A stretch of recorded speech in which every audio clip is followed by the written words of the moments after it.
Or if it is forced upon, because that is the same as casting pearls before swine. Among the things I learned about this book from Mele, a good Lebanese Muslim friend from Beirut, he told me, make sure he say he's a good Muslim. But I have different ideas. But he's a good Muslim. And my good friend taught me that La ikraha fi el-din. Excuse my Bronx accent. But I'm sure you understand that you cannot force a religion. You cannot force love of God. You cannot force love of your fellow human beings. The gift of this book and understanding it teaches it is an endowment, a gift that is unearned. We earn it when we love God and our fellow human beings freely, without coercion. Without free will, its value is incomprehensible. Your tolerance in this room with you, permitting me to express these ideas, is such an example. And we are here to learn from and recite and recall and ponder the examples of the Prophet Muhammad, peace be upon him.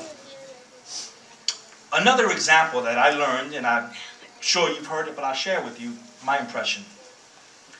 I learned about the legend of the cloak of the Prophet, peace be upon him. How the important men of Mecca who financed the refurbishment of the Kaaba wanted to have the distinct honor of replacing the sacred black stone to be placed into the foundation of the Kaaba. So they argued among themselves who should do it. Respecting the Prophet Muhammad, peace be upon him, they brought the matter to him for arbitration. They asked him to choose the better man from among them to carry the sacred stone, each one making the case of why the one was better than the other. The sacred stone that was once carried by Adam from the garden, peace be upon him, and again by Noah and his sons after the flood.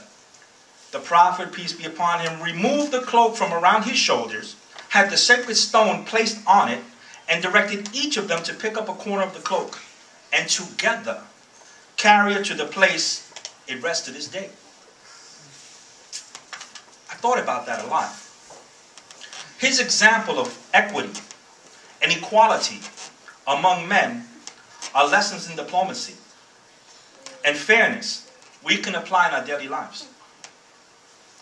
I trust by now that you accept me as one who seeks understanding and peace between people of all nations and religious convictions.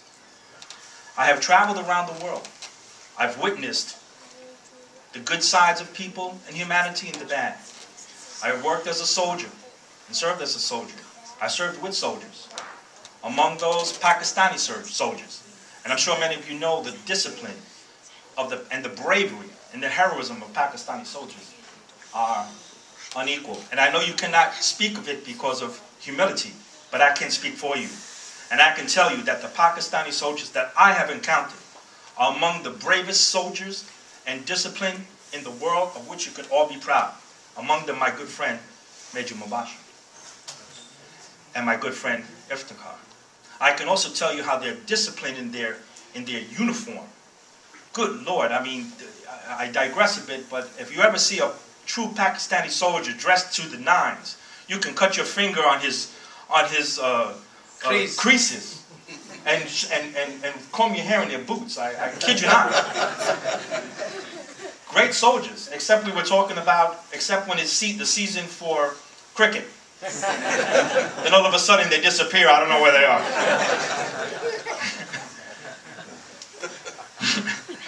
But I hope that you trust from my experience and what I wish to share with you, that I've drawn from and learned from my training and experience in the realm of diplomacy and global security, national security, and counterterrorism, combined with this understanding, this limited understanding that I have of Islam, that few in my profession truly grasp. But today it offers me a unique opportunity to address the concerns many have when all they can see on TV and the news is murder perpetrated in the name of Islam. We cannot ignore this, my friends.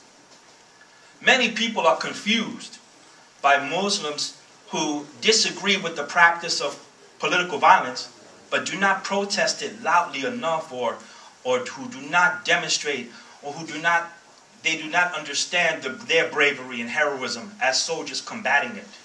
That word has to get out. When we have to acknowledge where we do disagree with those who want to practice political violence and these criminals who commit atrocities in the name of the Holy Prophet, peace be upon him. I try to help my colleagues in the fearful and the unknowledgeable comprehend that people who commit crimes in the name of Islam are not truly Muslims, as taught to be by my good friend Major Mubashir. They are criminals who lack a true understanding of the book. The Prophet, peace be upon him, said even in war there must be ethics. Did he not? Yeah. Did he not say that not even a stone, an animal, a tree, or someone praying should be harmed? And so we've come a long way from those words and those teachings and those examples to where we find ourselves today. And I hope that we can address that honestly and as friends. Because the danger is, if we do not resist them, counter them, and also educate the non-Muslim community, they will be convinced by propagandists who want the peaceful Muslim community to become the target of suspicion, mistrust, vilification, and identified with those criminals. Our young people, without clear guidance, may begin to gravitate toward those violent criminals and become deceived into believing that they are the true believers and their own fathers are the deceived. This is the dangers, as a security consultant, I would advise my client to be aware of and to try to avoid. Only we here in this room can craft a solution to these challenges, because we do have an example. We do have an example to follow. And if I may indulge you, if you may indulge me for a moment, I'll try to remember that. If we follow the example of cooperation by the Holy Prophet, peace be upon him, if we lay down the cloak of understanding, we demonstrate equality for all to our neighbors. When we carry the black stone, we share the spiritual knowledge it represents. By doing this, we guard it and keep it safe from criminals who would stain it with the conceit of declaring themselves more entitled to life, love, or freedom than we are. We cannot permit them to redefine what Islam means to the world.